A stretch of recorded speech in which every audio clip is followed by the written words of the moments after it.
বাংলাদেশি চলচ্চিত্র মাস্তুল কলকাতার world film ফেস্টিভ্যালে আমন্ত্রিত। আন্তর্জাতিক পর্যায়ে প্রশংসা কুড়ানো বাংলাদেশি চলচ্চিত্র মাস্তুল এবার আমন্ত্রিত হয়েছে ভারতের কলকাতায় অনুষ্ঠিতব্য চতুর্থ ওয়ার্ল্ড ফিল্ম ফেস্টিভ্যালে। উৎসবের আয়োজক সংস্থা তাদের সামাজিক মাধ্যমে নির্বাচিত চলচ্চিত্রগুলোর তালিকা প্রকাশ করেছে, যেখানে পরিচালক মোহাম্মদ নুরুজ্জামানের নামও অন্তর্ভুক্ত। চতুর্থবারের মতো আয়োজিত এই উৎসবটি চলবে আগামী 15 আগস্ট থেকে 21 আগস্ট পর্যন্ত কলকাতার সাংস্কৃতিক কেন্দ্র নন্দনে। প্রতিদিন দুপুর 12টা থেকে রাত 8টা পর্যন্ত চলবে চলচ্চিত্র প্রদর্শনী।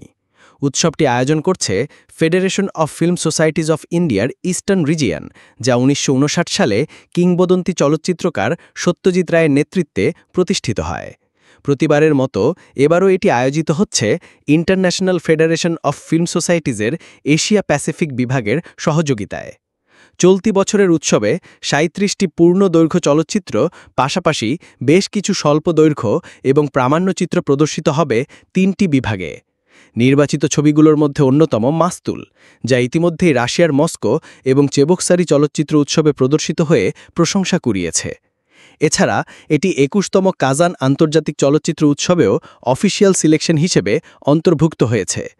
ভারতে বিশেষ করে কলকাতার দর্শকদের সামনে মাস্তুল প্রদর্শিত হতে যাচ্ছে এই খবর পরিচালক এবং তার পুরো টিমের জন্য একটি আনন্দের বিষয়।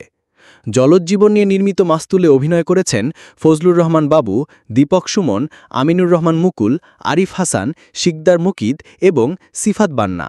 ছবিটির ডিজিটাল বিতরণ ও প্রচার করছে টোংঘর টকিজ।